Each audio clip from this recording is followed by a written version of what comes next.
Now, the third one, speaking of affordable, we import a lot of stuff in America that gets made elsewhere to make it affordable, right? That's it. I mean, made in China used to be meaning cheap when I grew up. Now made in China usually means affordable.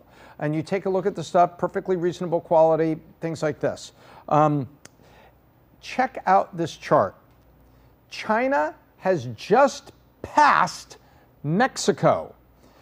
20 years later, China's back. Look at 2003. China went past Mexico and, as they say in racing, blew their doors off.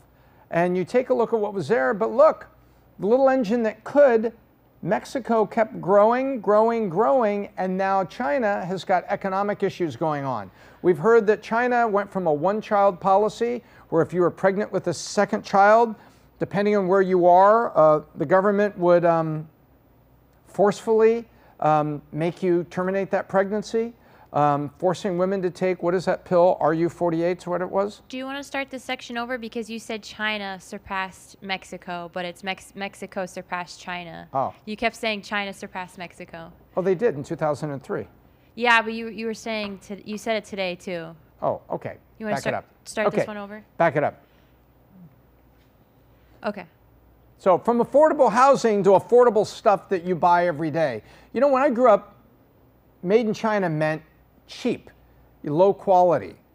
Now made in China means, hey, it probably costs a lot less than something made in the United States, especially with cost of labor.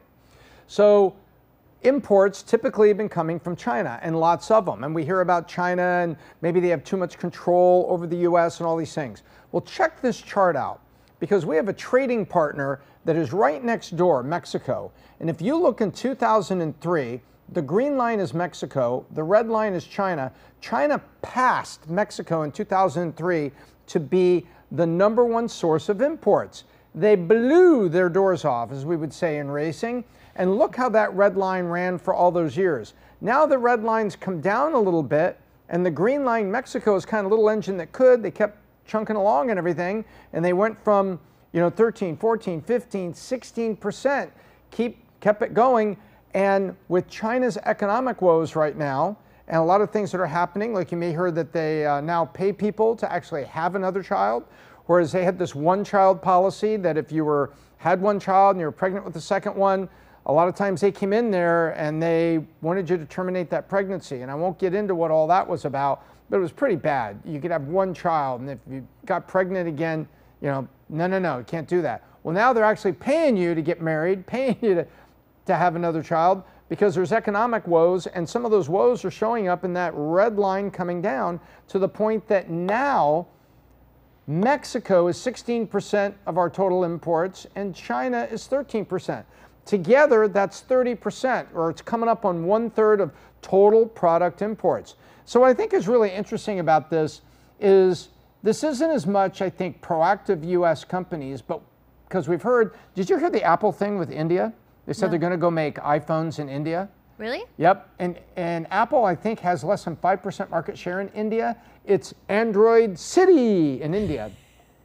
Well, Apple would love to not only make iPhones in India, but sell those to all the Indian citizens so that they could use the iPhone addition to Android. Wow. So it'd be a market opening and a way for Apple to balance its reliance on China, because who knows what happens to China when they basically take Taiwan back, and they're going to do it. We just don't know when.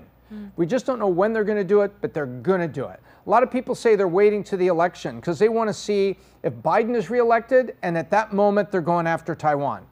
Some people think that if Trump is somehow reelected, China won't set foot in Taiwan because he knows that Trump would come with economic sanctions and all kinds of heavy-duty stuff, maybe even, U.S. military to kind of draw a line there that said, don't cross this, don't get into Taiwan's front yard.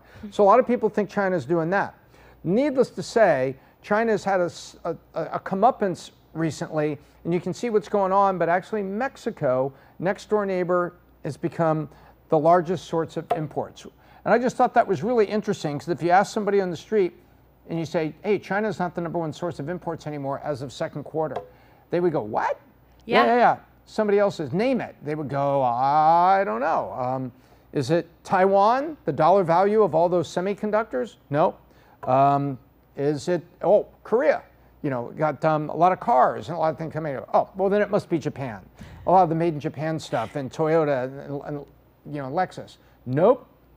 I wouldn't have thought it was Mexico. And then Everything says you made finally in China. get that. You probably never get there. You probably never get. No.